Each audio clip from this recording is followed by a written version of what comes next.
সবাই কেমন আছেন? আশা করি খুব ভালো আছেন। শুরু হয়ে গেছে নতুন একটা দিন ও শুরু করতে চলেছি নতুন একটা ভিডিও দিয়ে। যদিও বা আমি ভয়েসটা এখন যখন করছি অবস্থাটা আমার খুবই শোচনীয়, প্রচণ্ড ঠান্ডা লেগেছে ও প্রচণ্ড কষ্ট হচ্ছে। মৃত্যুকে কখনো কখনো আমিও খুব কাছ থেকে দেখে ফেলি। ভাবছেন এই কথাটা কেন বলছি? উদাহরণস্বরূপ পরশুদিন হঠাৎ রাতে ঘুমিয়েছি। ঠান্ডার তো আমার লাগেই, আগাগোড়ায় ঠান্ডার একটা ধাঁচ আছে, তার জন্য তো ঠান্ডা পড়লেই বা সারা বছরই নিজেকে একটুখানি তো আমার আতুপুতু করে রাখতেই লাগে। বোন যেভাবে মাথার মধ্যে ওড়না পেঁচিয়ে শুয়েছে, আমি ঠিক সেইভাবে রাতে মাথার মধ্যে ওড়না পেঁচিয়ে ঘুমাই, সাথে মুখও বন্ধ করে রাখি, মানে নাক টাক। হঠাৎ দেখি কিছুক্ষণ ঘুমানোর পরেই দেখি নিঃশ্বাস নিতে আর পাচ্ছি না মানে প্রচণ্ড কষ্ট হচ্ছে, মনে হচ্ছে এখনই নিঃশ্বাসটা আমার বন্ধ হয়ে যাবে। কয়েক সেকেন্ডের জন্য খালি মনে হচ্ছে আমি হয়তো এখনই মারা যাব। শুধু তখন বোনের চিন্তাটাই মাথার মধ্যে ছিল, আর কিছু না। হঠাৎ করে মুখ থেকে ওড়নাটা সরিয়ে দিলাম, তারপরে দেখলাম তাও নিঃশ্বাস নিতে আমার কষ্ট হচ্ছে। মুখ দিয়ে অনেকক্ষণ নিঃশ্বাস নেওয়ার চেষ্টা করছি, কিন্তু তাতেও নিঃশ্বাস নিতে আর কিছুতে পারছি না। ওদিকের মা বোন পাশে ঘুমাচ্ছে। কোনোভাবে উঠলাম, উঠে অট্রিভিনো ছিল সেটাকে নিলাম, অট্রিভিনো নিয়ে নাকে দিলাম। দেওয়ার ওই 2-3 মিনিট পরে বলে 25 সেকেন্ডে খুব বেশি কাজ হয় না। 2-3 মিনিট পরে দেখি আস্তে আস্তে নাকটা ঠিক হলো, একটু এবার স্বস্তি পেলাম চলো নিঃশ্বাসটা নিতে। তারপরে শুরু হয়ে গেল তুলু মাথা যন্ত্রণা, এতটাই যন্ত্রণা করছিল যে আমি আর আওয়াজ না করে থাকতে পারিনি। বোন আওয়াজ শুনে সঙ্গে সঙ্গে ভিক্স আবার দিয়ে দিল কপালে। ঘড়িতে প্রায় 4:30-5টা। ভিক্স দিয়ে দেওয়ার ওই মোটামুটি 10 মিনিট পরে আস্তে আস্তে দেখলাম একটুখানি কমতে শুরু করলো, আর কখনো আমি অজান্তে ঘুমিয়ে পড়লাম। ঘুম ভেঙে দেখি ঘড়িতে বেজে গেছে 9টা। উঠে দেখি বোন এই দিন সকালের ঘরবাড়ি পরিষ্কার করার কাজ করছে। মা তো মায়ের কাজ করেই, কিন্তু এই যে ঘরবাড়ি ডাস্টিংয়ের কাজ, এগুলো আমি যে রোজ করি তা নয়, কখনো কখনো করি। কিন্তু বোন বাড়ি থাকলে এসব বোনকে বলতে হয় না, ও ঠিক এই সব কাজগুলো নিজেই করে নেয়। তাই দেখি ও সমস্ত ঘরবাড়ি ডাস্টিংয়ের কাজ এই যে হয়ে গেছে। আমি তার একটু টুক করে ভিডিও করছিলাম। আর আগের দিন যেহেতু জ্বরের ওষুধ খেয়েছি না, শরীরটা যথেষ্ট পরিমাণে দুর্বল। তবু এখন চা খেয়ে নেবো। ওদিকে মা টিফিন বসিয়ে দিয়েছে, আমি আর বোন এখন একটুখানি চা খেয়ে নেবো। শরীরটা খারাপ, কিন্তু তাও একটুখানি আজ একটু বেরোতে হবে, একটু কাজ আছে। আসলে আপনি অসুস্থ থাকুন বা যাই থাকুন, কিছু কিছু কাজ বাজ থাকে যেগুলো আপনাকে অসুস্থ অবস্থাতেও করতে হবে। বোনেরও শরীরটা বেশ খারাপ, ওরও আজ কটা দিন ধরে ঠান্ডা লেগেছে।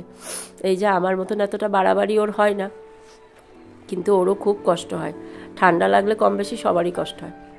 মায়ের দিকের মায়ের কাজ বাজ গুছিয়ে নিচ্ছে, নিয়ে মা বেরোবে।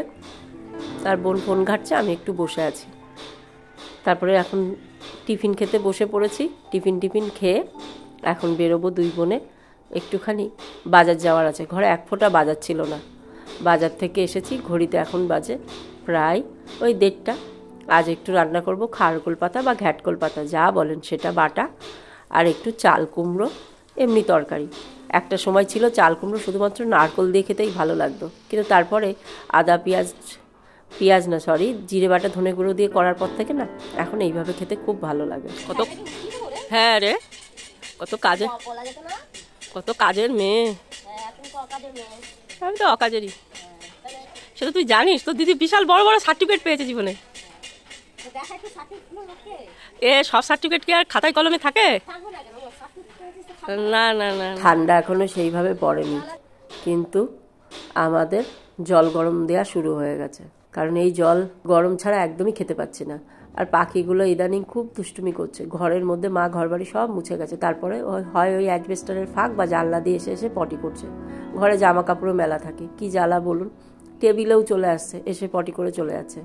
ওই যে বললাম বেরিয়েছিলাম ব্যবসার জন্য, গেছিলাম আমাদের লোকালেই একটা কারখানা আছে, সেখান থেকে নাইটি আনতে। আর এনেছি প্লাস্টিক, মানে যে ক্যারি ব্যাগগুলো দিতে লাগে।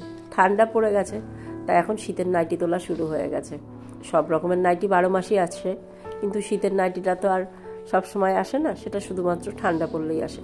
আর নাইটি ছিলও না, দরকারও ছিল, যার জন্য শরীর খারাপ অবস্থাতেই যেতে হলো। আগের দিন নাইটি দোকান থেকে দাদাটা ফোন করলো। আসার সময় ওখানে হাট বসে, বাজার এনেছি, সাথে এনেছি 2 রকমের গাছ, একটু টমেটো গাছ আর একটু ফুলকপি গাছ। প্রতিবার তো অনেক রকমের গাছ আনি, এবার আর বেশি কিছু আনিনি, এবার এই 2 রকমের গাছই এনেছি। জানেন তো, আমি সময়ের সাথে ভেসে যাওয়া একদমই পছন্দ করি না। আজ আমার কাছে টাকা আছে, আমি জিনিস কিনবো, কাল আমার কাছে নেই, আমি কিনবো না। এর মানে এই নয় যে কাল নেই বলে আমার চলবে কিভাবে এই ভেবে আমি আর চলতেই পারবো না, এটা ভুল ধারণা। যখন যেমন অবস্থা আমি তখন সেইভাবেই চলতে পারি। এখন শুধুমাত্র আদা পেঁয়াজ আলু কিনতে গেলেই 200 থেকে 250 টাকা বেরিয়ে যাচ্ছে। এই প্রথম আমি পেঁয়াজের দোকানে যে দেখলাম সাদা পেঁয়াজ। এতদিন ধরে বিভিন্ন ভিডিওতে দেখে এসেছি বাইরের দেশে এই সাদা পেঁয়াজ হয়, যদিও বা সাইজে অনেকটাই বড়, কিন্তু আমাদের এখানে পাওয়া যায়। এই প্রথম দেখলাম, দেখে ভাবলাম একটা নিয়ে যাই, আপনাদের সাথে শেয়ারও করি। সেটা প্রথমবার আমাদের এখানে দেখাতো। এর আগে কে কোথাও দেখেছেন কি না আমাকে বলবেন। বোন তাই বলছে, কিরে সাদা পেঁয়াজটার ভিডিও করেছিস? আমি বললাম হ্যাঁ করেছি। ওদিকে আদাটা পেস্ট করে রেখে দিলাম, অনেকটা পরিমাণে আদা পেস্ট করে ফ্রিজে রেখে দিই। রোজ রোজ কার আর আদা পেস্ট করতে ভালো লাগে না। আর চাল কুমড়ো, আদা বাটা, জিরে গুঁড়ো, ধনে গুঁড়ো, নুন, মিষ্টি, হলুদ দিয়ে বসিয়ে দিয়ে 2-3 মিনিট মতন ভালোভাবে কষিয়ে নিয়ে প্রেশারে দিয়ে দিয়েছি। নামানোর আগে একটুখানি গরম মশলা দিয়ে নামিয়ে নেবো, বেশ ভালো লাগে এইভাবে খেতে। আর এদিকে ওই যে খারকোল পাতা, কালো জিরে সরষের তেলের মধ্যে ফোড়ন দিয়ে দিয়েছি পেস্টটা, ও তার মধ্যে একটুখানি হলুদ আর একটু নুন দিয়ে এখন ধিমে আছে ওটাকে শুকিয়ে নেওয়ার পালা। জ্বর মুখে না, খেতে ভালো লাগে বেশ। এইসব মাছের মধ্যে এনেছি রুই মাছ। 12 মাস ওই খাওয়ার মাছের মধ্যে বলতে রুই মাছটাই তো একমাত্র ঠিকঠাক লাগে, সস্তাও হয়। অনেকে আবার পুকুরের মাছ খেতে চায় না, গন্ধ বেরোয়। আমি তাই একটু নুন দিয়ে খুব ভালোভাবে ধুয়ে নিই, তাতে গন্ধটা কেটে যায়। আমরা হাত পায়ে বড় হয়েছি ঠিক কথা, কিন্তু সেই ছোটোবেলা থেকে গুঁড়ো দুধ খাওয়ার অভ্যাসটা কিন্তু এখনও আছে। আর রান্না হচ্ছে আজ একটু সয়াবিনের তরকারি। শরীরটা এতটাই খারাপ না, টানা ভয়েস করতেও ভালো লাগছে না। প্রতিদিন গাছগুলোকে এই বেলার দিকের একটু যখন রোদ পড়ে সকালে তুলে দিই, আবার রোদ নেমে গেলে এইভাবে বের করে দিই। রাতে এখন শিশিরটা পড়ে তো, তাতে গাছগুলো না বেশ ভালো থাকে। একদম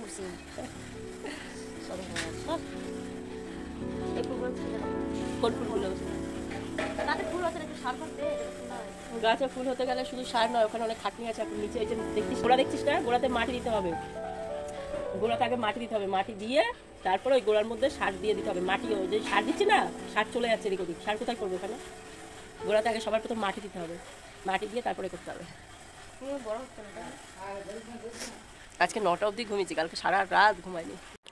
জানেন তো, আগে কখনো টুকটাকে বিশ্বাস করতাম না, এখনও যে খুব একটা করি তা নয়, কিন্তু ওই কথায় আছে না, বারবার একটা জিনিস আপনার কানে গেলে তখন আপনি বিশ্বাস করতে বাধ্য হবেন। তবে টুকটাক করে কারোর ক্ষতি করার সত্যি হয়তো খুব একটা দরকার হয় না, কারণ তাতে মনে হয় না কারোর ক্ষতি করে নিজে খুব একটা ভালো থাকা যায়। চান টান হয়ে গেছে, আমারও রান্নাবান্না শেষ। শরীর ভালো নেই বলে বোনই পুজো টুজো সব দিয়ে নিচ্ছে। ওকে আবার এই সব জিনিসগুলো বলতে হয় না। বাড়ির কারো যদি শরীর খারাপ হয়, ও ঠিক জানে কোন কোন কাজগুলো ওকে করে নিতে হবে। আমাকে এক ফোঁটা জল লাগাতে দিচ্ছে না চট করে, যেহেতু জল লাগলে আরও ঠান্ডা লাগবে তাই।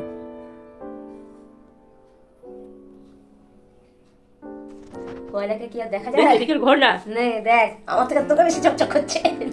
আমি সাবানও মাখিনি, কিচ্ছু নেই, মুখে কিচ্ছু দিই নে হচ্ছে হলদে হলদে হয়েছে একটু, ঘিয়ে হলদেই তো হবে। স্কিন কেয়ার বলতে সর্বদাই আমরা তো হোম রেমেডির ওপরে বেশি চলি। বোন আজ একটা স্কিন কেয়ারের হোম রেমেডি বানিয়েছিল, গোলাপ ফুল, গাঁদা ফুল এইসব দিয়ে, সেটাই মেখেছিল। আমি বললাম দেখি তুই কতটা ফর্সা হয়েছিস।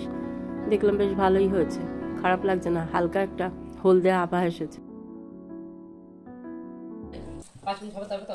5 মিনিট হলে বুঝবি যে গলা ধরেছে কিনা, তার আগে বলা যাবে না, বোঝা যায় না। ওরে সমস্যা কত জীবনে। ঘড়িতে এখন বাজে 4:30। এখন খাওয়া দাওয়া করে তারপরে আবার ওষুধ খেতে হবে। ভিডিও এখানে শেষ করছি। কেমন লাগলো জানাবেন। সকলে খুব ভালো থাকুন, সুস্থ থাকুন।